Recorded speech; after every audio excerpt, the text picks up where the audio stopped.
welcome back to Low Carbon Living. Welcome back to Low Carbon Lifestyle. For episode 6, we're going to take a little step back. We're going to step away from any complicated technology or thinking about energy around the home, and we're going to think about some cracking bits of writing. Some inspiration on climate activism, some sustainable economics, some fairly frightening truths, and maybe some cheeky dreaming. Grab yourself a drink, get into a comfy chair. Episode 6 is book reviews. Hello, my name is Tom, and this is a little series about a low carbon lifestyle.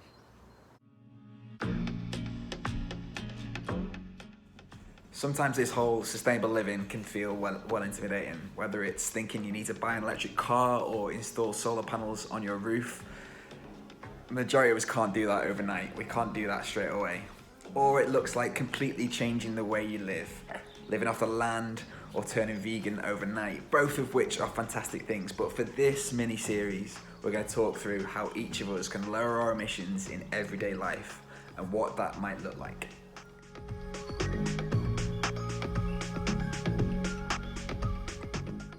It's Bank Holiday Monday, it's boiling outside. We're into something like year 10, I think, of the COVID-19 lockdown. If I'm entirely honest, I thought I might use the last few weeks to get into some books I've been meaning to read, but as is often the case, I've not really managed to settle down properly for a while. You might have been able to achieve some more, you might have been able to read some more, and you might be waiting with some book recommendations, and even some that could help you think about what world we might break out into at the end of this lockdown. Well, look no further. Here are 4 recommendations that may well tickle your fancy. And if you get in touch with me, and promise to send them back, I will send you a copy for you to read during lockdown. Anyway, to the books. Book number 1. Legendary author, campaigner of the left, Naomi Klein has spent her career writing and researching the journey from big business to climate change, including books like No Logo, Shock Doctrine, This Changes Everything, No Is Not Enough, and finally, the book that I'm recommending today, On Fire. In On Fire, Naomi Klein documents her developing thinking as the political will has developed in the United States and elsewhere on the Green New Deal. And she helps put this into context of today and dreams about what could be possible for the future. So the Green New Deal is the idea, building on the American term, the New Deal, which was the period of investment and in infrastructure around the Great Depression and then leading up to the war. But the Green New Deal is rethinking that kind of investment with climate crisis in mind. In many ways, it's been popularized by the amazing Democrat politician Alexandria Ocasio-Cortez, and I really recommend watching this video that'll be linked up here. Really, really good video. But the Green New Deal thinking originally was probably come from some economists in the UK and Lakel and Pettifer in 2008 after the financial crisis. When I bought this book, I was really excited for another wide-reaching expose detailing how our reliance on money has led to an addiction on oil and an addiction on this thing that's fairly quickly destroying the planet. But this book is fairly different to Naomi Klein's others, and it's more a set of essays, broadly setting out a manifesto for the Green New Deal. It covers issues linked to the treatment of indigenous peoples, the lobbying of political parties, including speeches at our very own Labour Party conference, and the LEAP manifesto in Canada, where they tried to lobby Canadian parties to take radical steps, and then the reality of summers in Canada with endless forest fires, and of course she mentions Trump. But in doing so, in covering all that area, Naomi Klein sets out a vision that makes me want to stomp the streets, knock the doors, campaign for a New Deal that puts inequality and justice around sustainability and restoration. For me, the thinking around the Green New Deal is really important to have in context as we come out of the COVID crisis. Where should our spending go? Where should investment go? On Fire, written way before this current crisis, helps suggest that spending in a Green New Deal is the way forward out of crisis. I really recommend it. Hey, next day, Tom here. I'm not really sure I explained what the Green New Deal is. Basically, it's investment in renewable energy, in energy efficiency, including insulation of our buildings, in low carbon transport, which all those things providing high quality jobs and helping reduce inequality. I hope that makes some sense. Okay, on to book book number 2. And one of the key things about the Green New Deal that Naomi Klein talked about is that the transition is just, fair and equitable, that groups of people are not left behind, that inequality is closed. Those wider inequality issues can be difficult to balance alongside the ideas linked to climate change, whether it's environmental disaster or the high carbon economy that we operate in today. But in many ways, climate action and the fight to end poverty are two parts of the same coin. In that light, Kate Raworth has found a way to communicate what modern sustainable economics might look like, with the climate crises and crises linked to poverty and inequality in mind. Kate Raworth is an Oxford academic, and has been described as a renegade economist, my kind of economist. But in donut economics, she paints a picture of a ring donut. Imagine that kind of classic Krispy Kreme. And at the outside of that ring, we see the limitations linked to the climate emergency.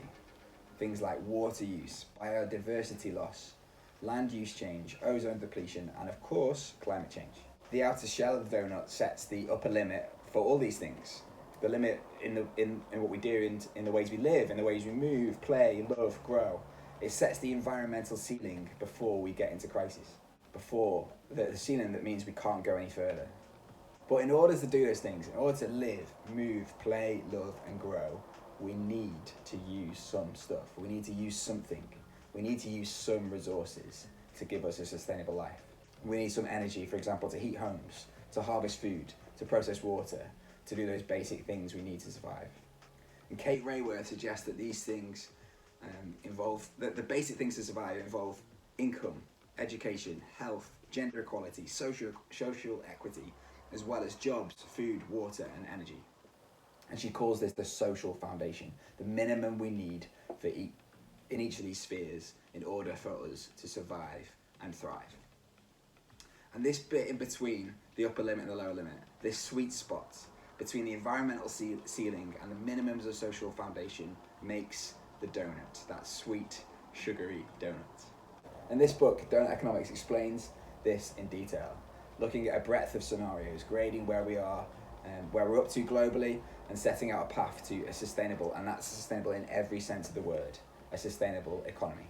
And it's particularly helpful when we look at issues linked to the climate crisis globally, where actually the global poor will be affected most by rising sea levels, by lost crop yields, by severe storm events, and forced migration. So how do we ensure that social foundation is there for all 8 billion of us? And at the same time, ensure environmental limits that mean we can live alongside a wild planet safely. Kate Raworth explains in a chapter called We're All Economists Now that donut economics sets out an optimistic vision of humanity's common future, a global economy that creates a thriving balance thanks to distributive and regenerative design. I like that idea, a thriving global economy, regenerative design, making things better, making things new, and it's fair, distributed, nice, kind, easy, good. And in recent months, Kate Raworth has been working with cities across the world to work out what a COVID-19 response would look like in the context of the donut.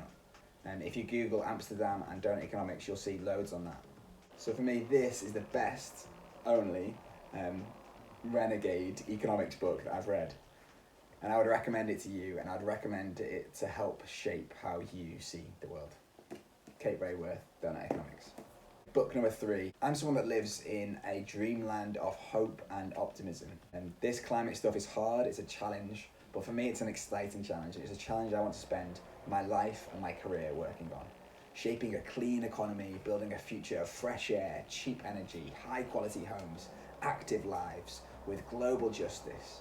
All that's what gets my heart really beating. And to be honest, this comes from a place of my Christian faith, which promises a better future on this earth, that asks people of faith to build that future and putting hope in mankind as well as a God. But I'm conscious that in all this, there's another side to this story. There's a side that is pessimistic. It's of impending disaster. The disaster that we are almost certainly heading for without significant changes to everything in our lives, in our economy. So David Wallace-Wells in Uninhabitable Earth very much paints this hellscape, outlining what we should expect to happen at 2.5, 3 degrees of warming that we're currently heading for. Because despite all our efforts so far, despite Extinction Rebellion and Greta Thunberg, despite promises and pledges, the world is still on track for well over 2 degrees of warming, with at least a 50% chance of 3 degrees of warming. And the context for that is the pledges that we made in Paris Agreement, we're nowhere near hitting.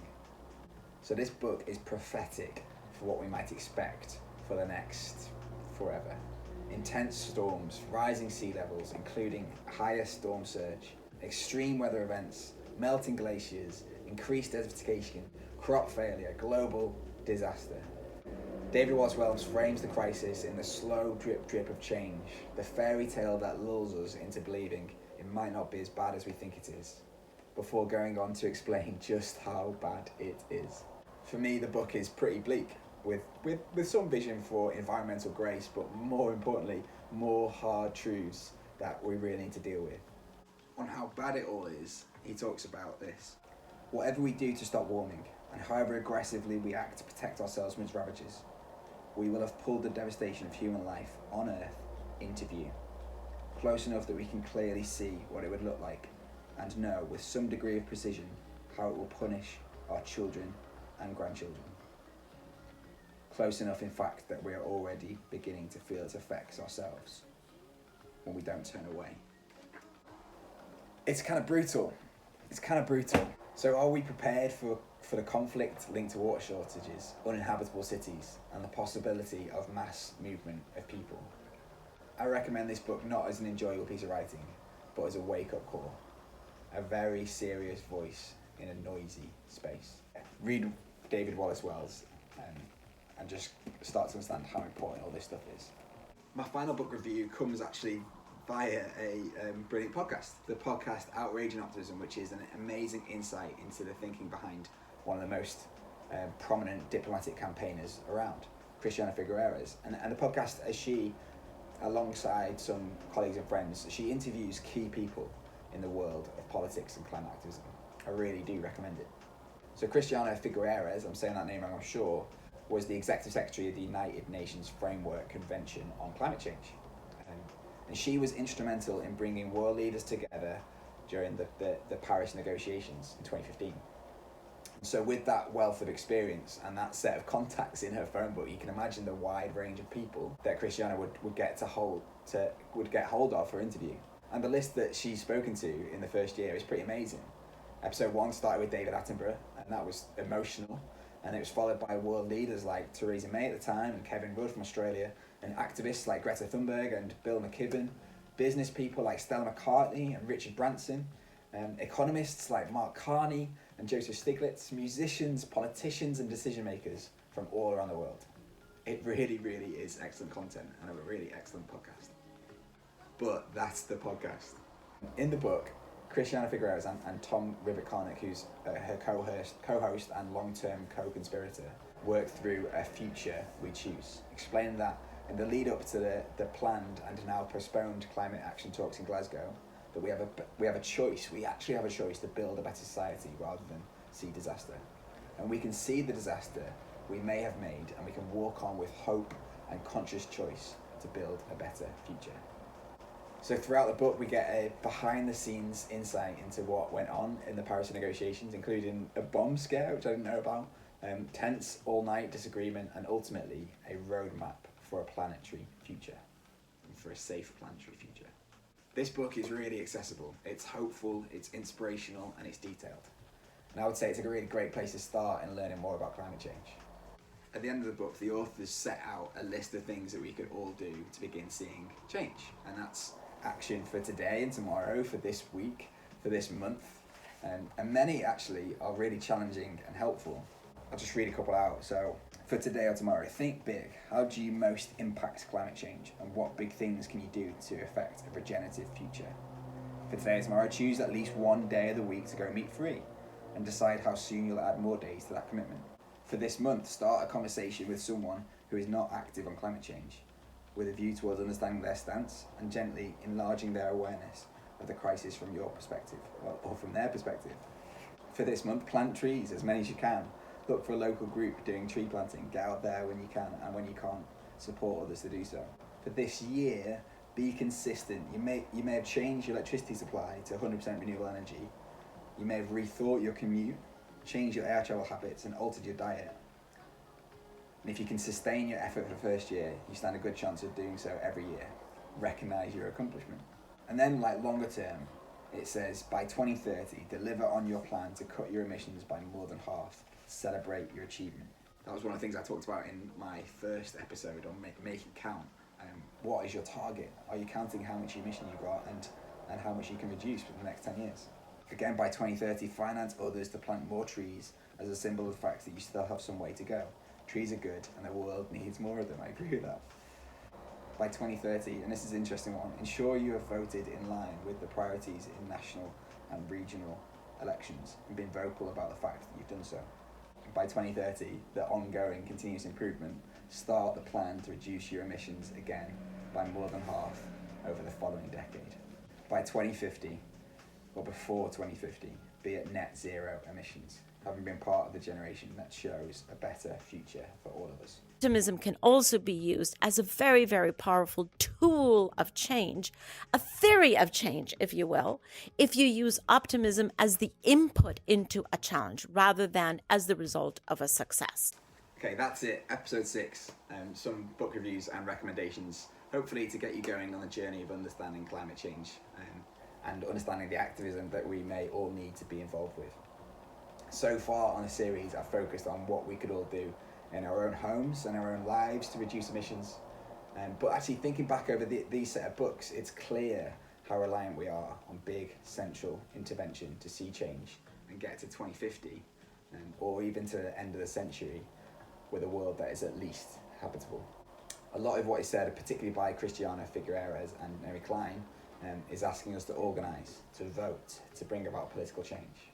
In the UK, in the context of our electoral cycle, that looks like us needing to lobby our current government for major pledges as it heads into the now postponed COP negotiations in Glasgow. And it looks like engaging with government to think clean and to think green as we invest out of the COVID crisis. Elsewhere, it's amazing to think how much power a vote might have to help prevent climate chaos. A vote for international cooperation, away from nationalism, away from isolationism, and a vote for policies like the Green New Deal. Those votes are a vote that builds a future that we can survive with. Okay, thanks for watching. I would absolutely love to carry on talking and thinking around the low carbon economy and low carbon lifestyle and that transition that we need. And I'd love to do it on this channel, and I definitely will further afield. And if you'd like to continue to hear from me, you can do one of 3 things. 1, you could subscribe to this channel just in case I record any more. Number 2, you could sign up to a mailing list on low carbon lifestyle. And if I get a few people signing up with the link below in this description, I'll start a monthly email on low carbon living. And finally, for some guaranteed waffle, you can follow me on Twitter at Tom_Bray. Thanks so much for watching the series so far. Do get in touch if any of this has been helpful. And you never know, you may see me on another video doing something like this in the near future. Thanks, like and subscribe.